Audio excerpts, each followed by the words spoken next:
A single dad saw the gun. He saw the president's daughter in danger. He didn't think. He just ran. 3 bullets hit his body. He fell down bleeding. But she was safe. What happened next changed everything. The whole nation cried. His story touched millions of hearts. Before you watch full story, comment below from which country are you watching. Don't forget to subscribe for more amazing stories. The rain fell like tears from heaven that Tuesday morning. Daniel Carter stood at his kitchen window, watching droplets race down the glass. His coffee grew cold in his hands. Behind him, his 8-year-old daughter Emma sat at the table, carefully spreading peanut butter on her toast. The silence between them was comfortable, familiar. It was the kind of peace that only comes after surviving storms. "Dad, you're doing it again," Emma said softly. Daniel turned. "Doing what, sweetheart?" "Staring at nothing. You get that faraway look." She took a bite of toast, her blue eyes studying him with wisdom beyond her years. He smiled, walking over to ruffle her blonde curls. "Just thinking about the day ahead. Finish your breakfast. We need to leave in 10 minutes. Daniel Carter was not a remarkable man by most standards. He worked as a security consultant, a job that paid the bills and kept food on the table. He drove a 12-year-old sedan that rattled when it reached 50 miles per hour. His apartment was small, the furniture secondhand. But to Emma, he was everything. Her mother had died when she was 3, leaving Daniel to navigate the impossible waters of single parenthood. He learned to braid hair by watching YouTube videos at midnight. He became an expert at making chicken nuggets shaped like dinosaurs. He memorized every word to the songs from her favorite movies. When Emma cried at night missing her mother, he held her and whispered stories until dawn broke through the curtains. Money was tight. There were months when Daniel worked 3 jobs just to afford Emma's school supplies. He wore the same 2 pairs of jeans for 5 years. His shoes had holes in the soles that he covered with cardboard. But Emma never went without. She had new clothes every season. She had books to read and toys to play with. She had a father who would walk through fire for her smile. "Ready, princess?" Daniel asked, grabbing his jacket from the chair. Emma hopped down from the table, her backpack already on her shoulders. "Ready." The drive to school was filled with Emma's chatter about her upcoming science project. She wanted to build a volcano that actually erupted. Daniel listened, nodding and asking questions, his heart swelling with love for this little person who made every struggle worthwhile. After dropping Emma at school, Daniel headed to his current assignment. He had been hired to consult on security for a charity event at the Grand Harbor Hotel. It was a big event, with important people attending. The president's daughter, Sarah Mitchell, would be there to give a speech about children's education. Daniel's job was to review the security protocols and ensure there were no weak points. He arrived at the hotel 2 hours before the event. The head of security, a stern woman named Margaret, walked him through the layout. Everything seemed tight. Metal detectors at every entrance. Secret Service agents stationed throughout the building. Undercover officers mixed with the crowd. "We've checked every guest list 3 times, Margaret said, her voice professional. "Every vendor has been vetted. Every window and door is monitored." Daniel nodded, but something nagged at him. Years in security had taught him to trust his instincts. He walked the perimeter again, checking angles, studying faces, looking for anything out of place. The ballroom began to fill. Women in elegant dresses, men in expensive suits, waiters carrying trays of champagne. Classical music played softly through hidden speakers. Daniel positioned himself near the stage where Sarah Mitchell would speak. She was 26, beautiful, with her father's strong features and her mother's warm smile. She worked tirelessly for children's charities, using her position to help those who had no voice. Sarah arrived with her security detail. She wore a simple blue dress and carried herself with quiet dignity. As she passed Daniel, she smiled at him, the kind of genuine smile that made people feel seen. He nodded back, professional but respectful. The event began. Speeches were made. Donations were pledged. Sarah took the stage to thunderous applause. She spoke about children growing up in poverty, about the importance of education, about giving every child a chance to dream. Her words were powerful, moving. Many in the audience wiped tears from their eyes. Daniel scanned the crowd constantly. His eyes moved from face to face, looking for anything unusual. That's when he saw him. A man in a waiter's uniform, but he wasn't serving drinks. He stood too still.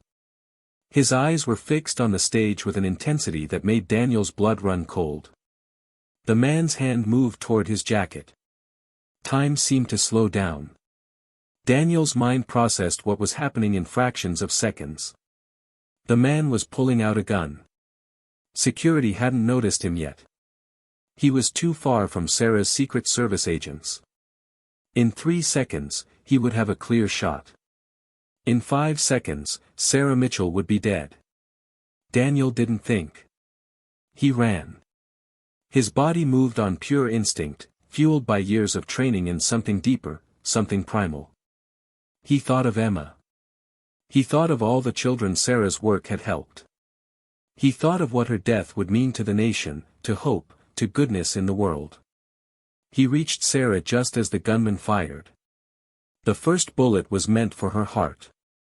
It hit Daniel's shoulder instead. Pain exploded through him, but he pushed Sarah down, covering her body with his own. The second bullet hit his side. The third tore through his leg. Chaos erupted. Secret Service agents rushed forward. The gunman was tackled to the ground. Screams filled the ballroom. But Daniel stayed on top of Sarah, shielding her with his own bleeding body, making sure no other bullets could reach her. "You're safe," he whispered to her, his voice weak. "You're safe now." His vision began to blur. He heard Emma's voice in his mind, calling for him. He thought about the morning, about her smile over breakfast, about the volcano she wanted to build. Would he see her again? Would he get to hold her one more time? Strong hands pulled him away. Medics surrounded him. Someone was shouting for an ambulance. Sarah's face appeared above him, tears streaming down her cheeks. "Stay with me," she said, gripping his hand. "Please stay with me." "What's your name?" "Daniel," he managed to say. "Daniel Carter." "You saved my life, Daniel Carter. Stay strong. Help is coming." He wanted to tell her about Emma. He wanted to tell her that he had a daughter who needed him, who couldn't lose another parent. But darkness was pulling at him, dragging him down into a cold ocean. The last thing he saw before unconsciousness claimed him was Sarah's face, and behind her, the hotel's ceiling with its crystal chandeliers sparkling like stars. Daniel woke in a hospital room 3 days later. The beeping of machines surrounded him. Tubes ran from his arms. His body felt like it was made of lead. Every breath hurt. Every small movement sent waves of agony through him. "Dad!" Emma's voice cut through the fog. She was sitting in a chair beside his bed, her small hand clutching his. Tears poured down her face, but she was smiling. "Emma," he whispered, his throat dry. "Baby, I'm okay." "You were sleeping for so long," she sobbed. "They said you were hurt bad. I was so scared." Daniel tried to sit up but pain stopped him. A nurse rushed over, adjusting his pillows, checking his vitals. "Easy, Mr. Carter," she said gently. "You've been through quite an ordeal. 3 gunshot wounds. You lost a lot of blood. But you're stable now. You're going to make it." Emma climbed carefully onto the bed, curling against his good side. Daniel wrapped his arm around her, breathing in the familiar smell of her strawberry shampoo. Nothing else mattered. He was alive. He was with his daughter. Over the next few days, the story spread. News channels played the footage endlessly. Security cameras had captured everything. Daniel throwing himself in front of Sarah Mitchell. Taking bullets meant for her. Staying conscious long enough to make sure she was safe before collapsing. The nation watched the video and wept. Social media exploded with his story. A single father working as a security consultant. A man with no wealth, no fame, no special training beyond basic security work. Yet he had done what trained agents hadn't been fast enough to do. He had given his own life, or so he thought, to save another. But it wasn't just the heroism that moved people. News reporters dug into Daniel's background. They found the story of a man who had raised his daughter alone after his wife's death. They interviewed Emma's teachers, who spoke of a father who never missed a parent-teacher conference, who volunteered at every school event, who worked multiple jobs to provide for his child. They found neighbors who told stories of Daniel shoveling snow from elderly residents' driveways in winter. Of him fixing broken faucets for single mothers in his building. Of him buying groceries for families who had fallen on hard times, never asking for recognition or thanks. They discovered that he donated blood every 2 months at the local hospital. That he volunteered at a homeless shelter on weekends when Emma was at her grandmother's house. That he had once given his coat to a homeless veteran on a freezing night and walked home in the cold himself. The picture that emerged was of a man who lived his life in service to others. Not for glory. Not for reward.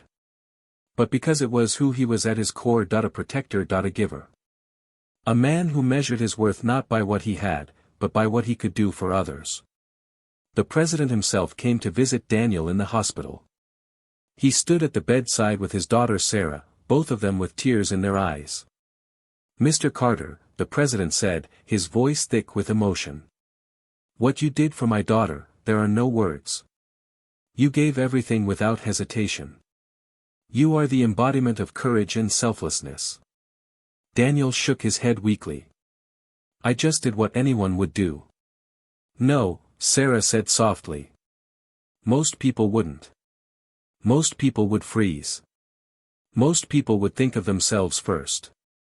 But you didn't. You thought of me, a stranger, and you chose to protect me with your own life. That's not something anyone would do. That's something a hero does." She took his hand in both of hers. "I learned that you have a daughter. Emma. She's been here every day. I've met her. She's beautiful and smart and so full of love for you. Do you know what she told me?" Daniel's eyes filled with tears. "What did she say?" "She said her dad is her superhero.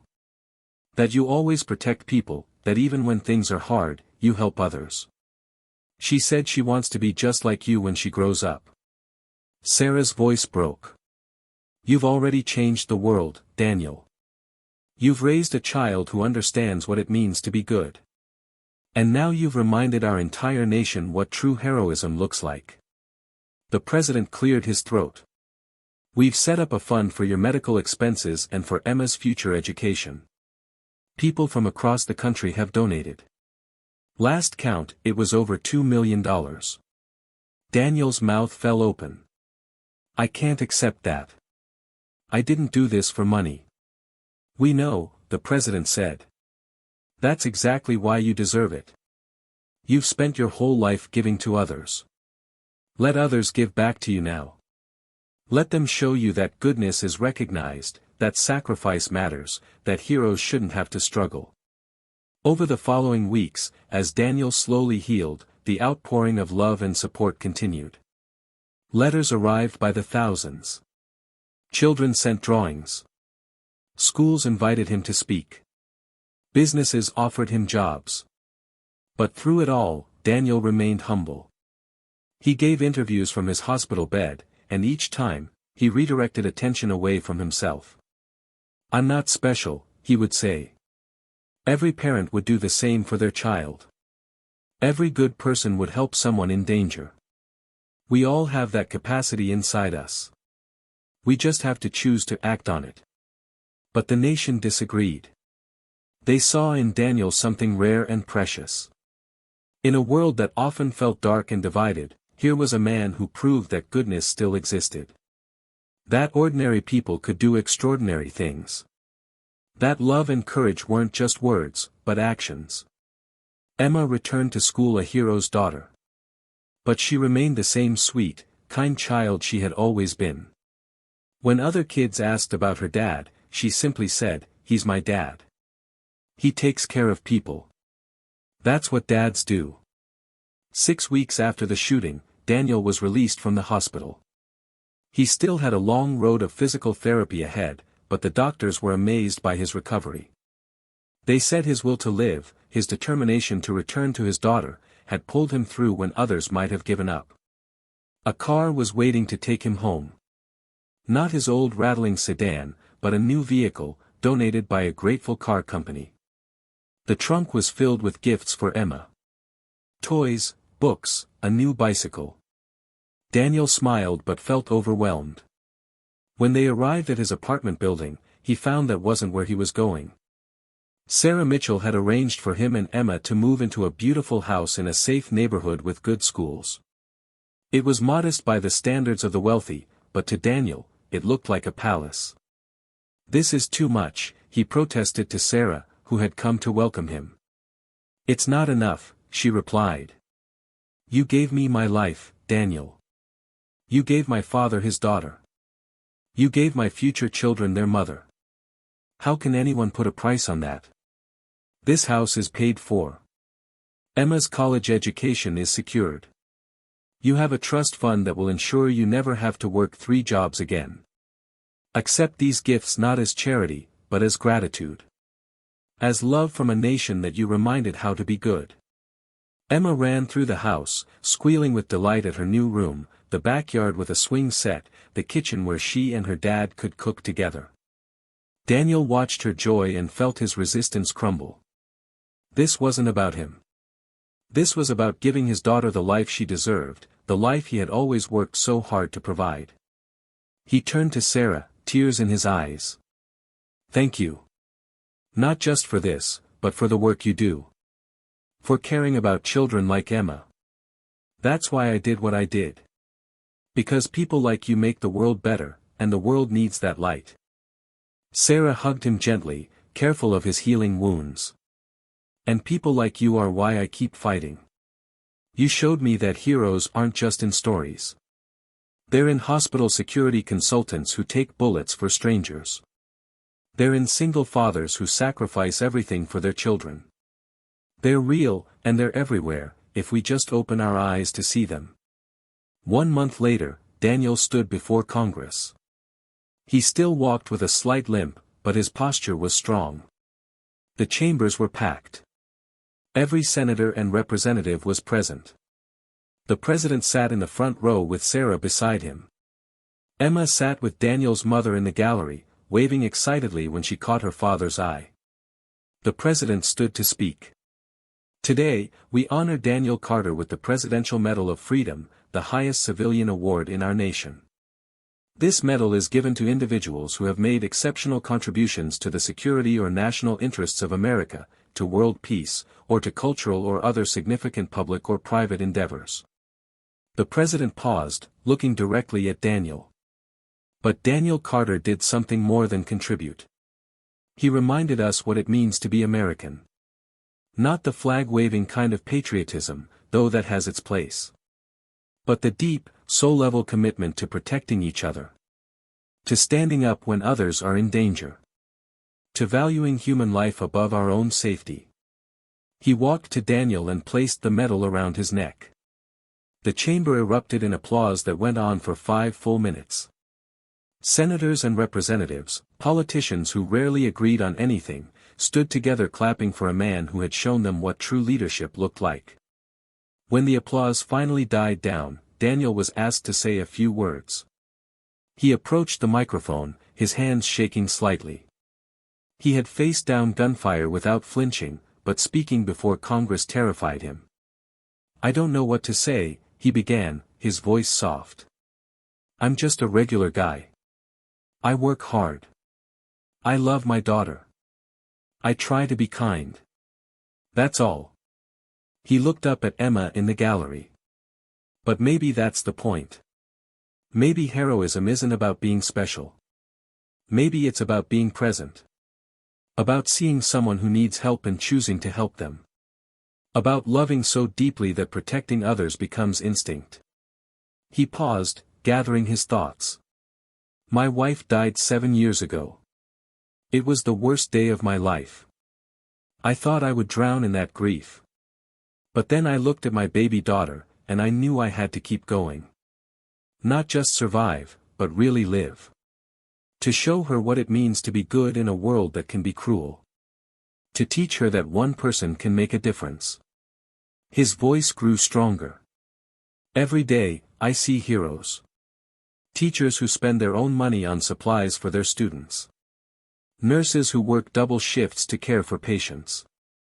Neighbors who check on the elderly, parents who go without so their children can have more.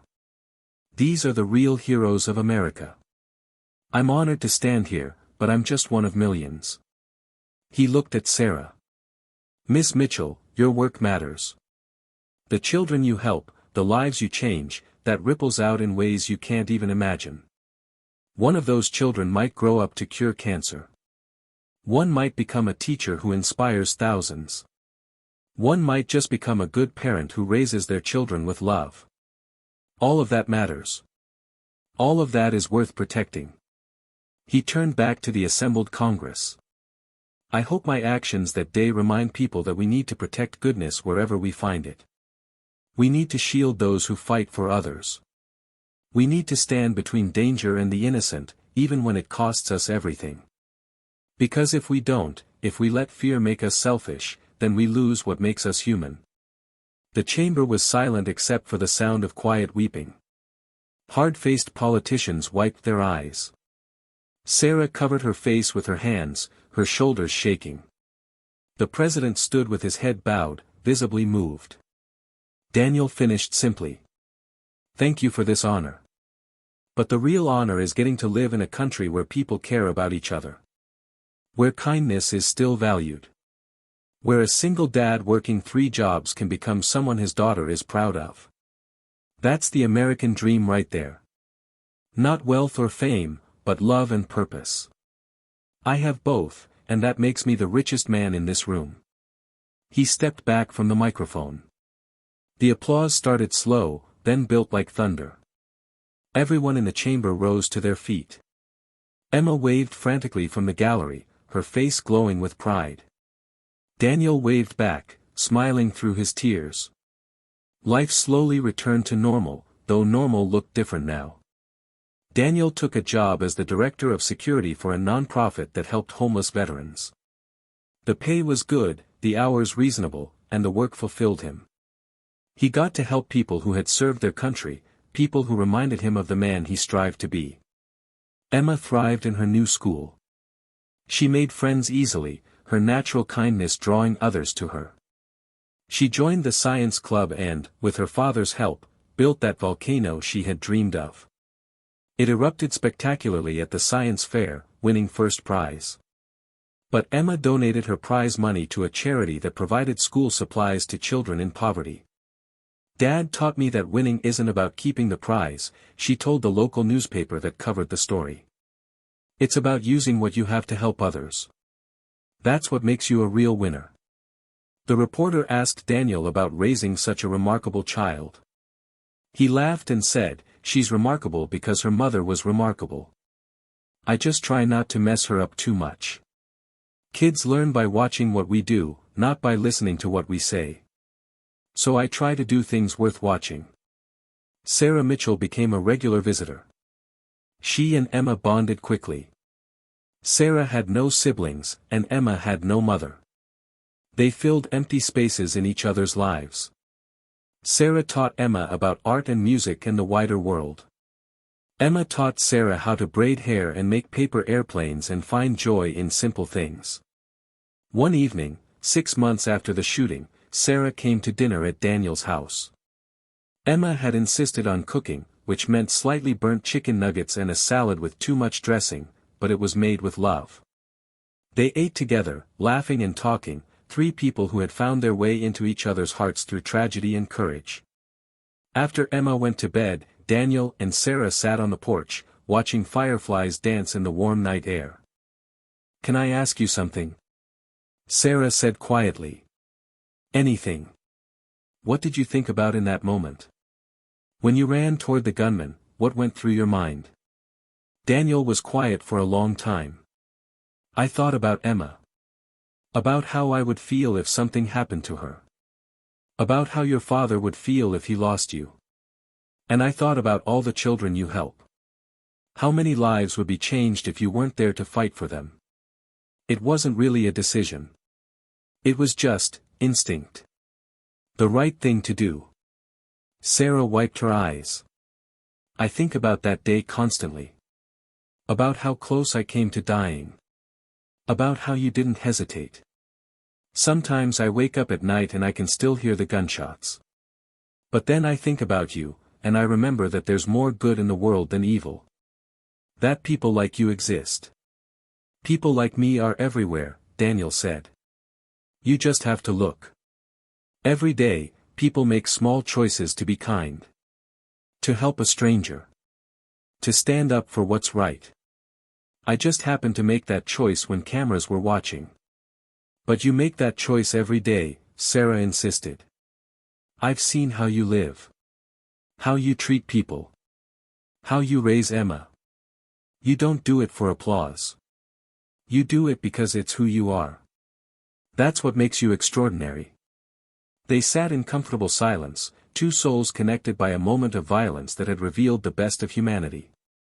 The man who had tried to kill Sarah Mitchell was named Thomas Warren.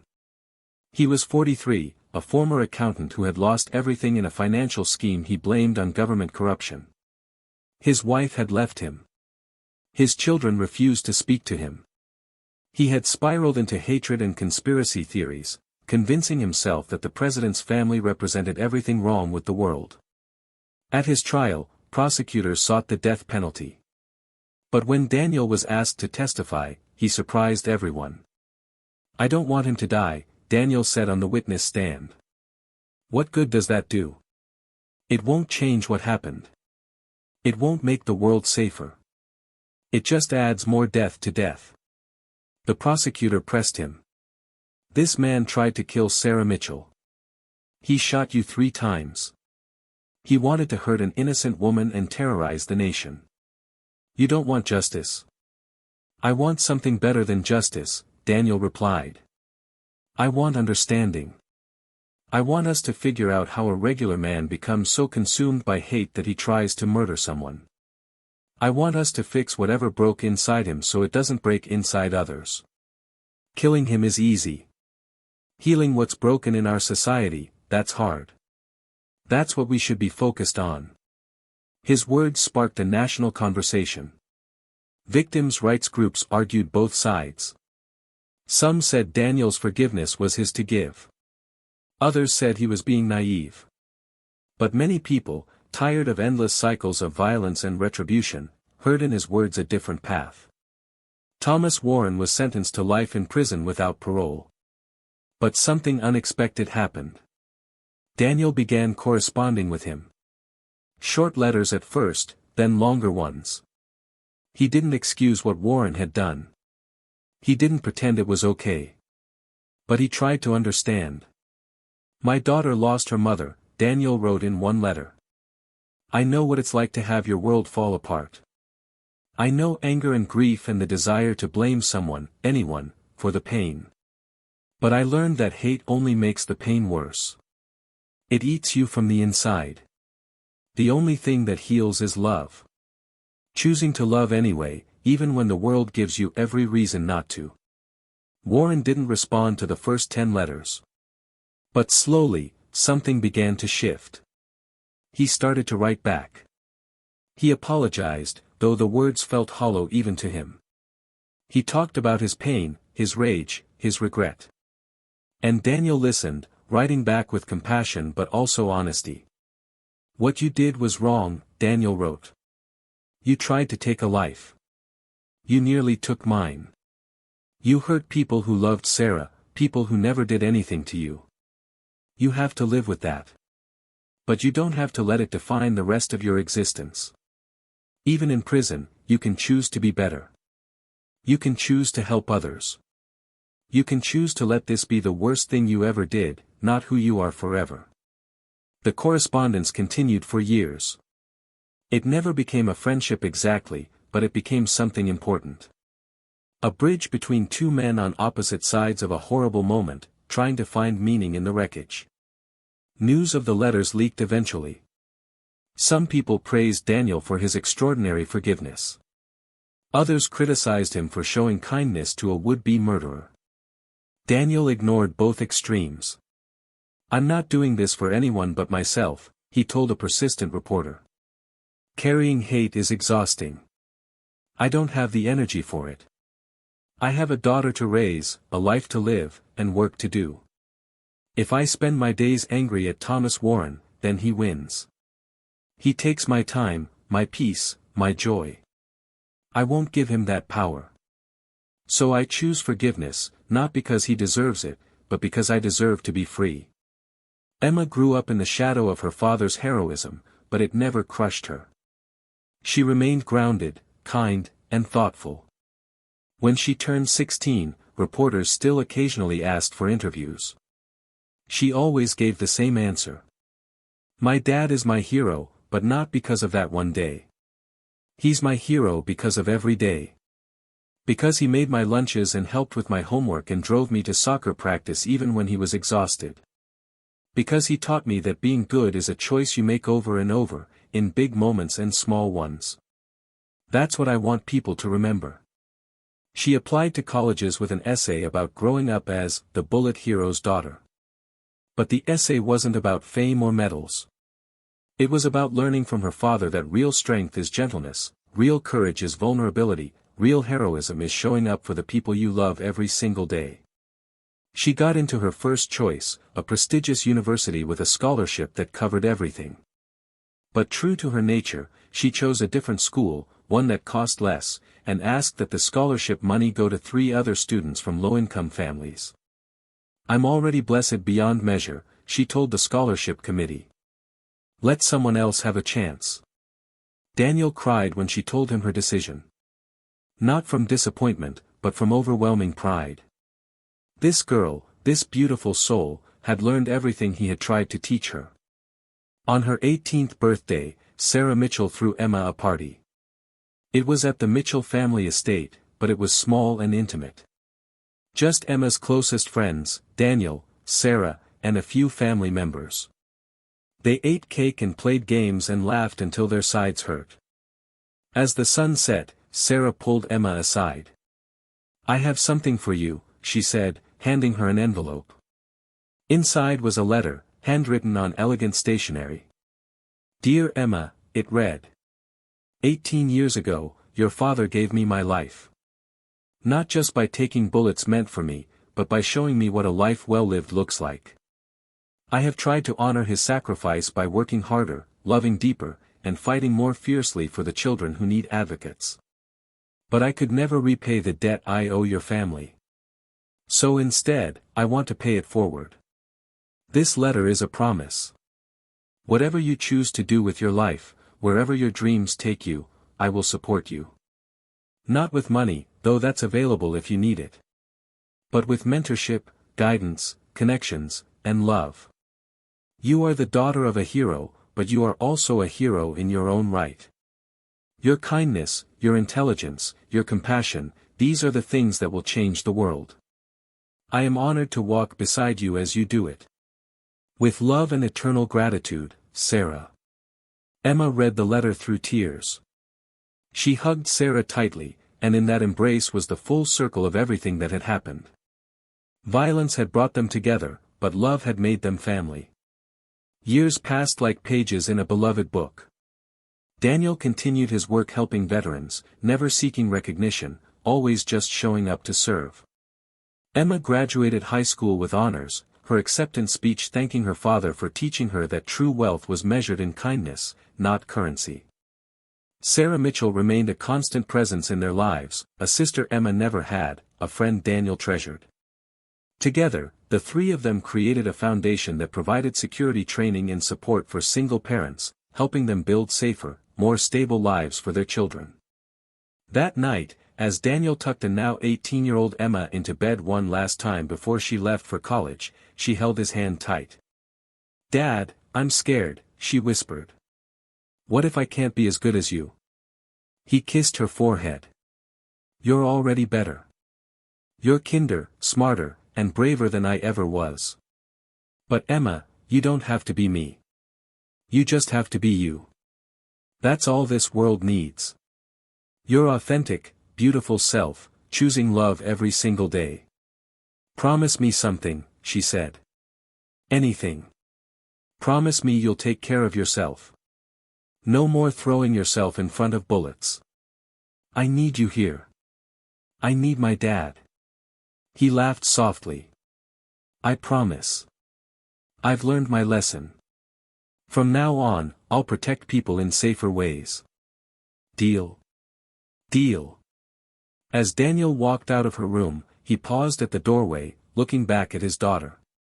This girl who had survived loss, who had grown up in the shadow of national attention, who had remained pure and good through it all. She was his greatest accomplishment, his truest legacy. The rain had started again outside, gentle drops against the windows. But inside, there was warmth and light and love. One moment of courage had changed everything. But it wasn't just his courage that mattered. It was everyone's. Every person who chose kindness, every parent who sacrificed, every stranger who helped, every heart that refused to grow cold. His story had shaken the nation.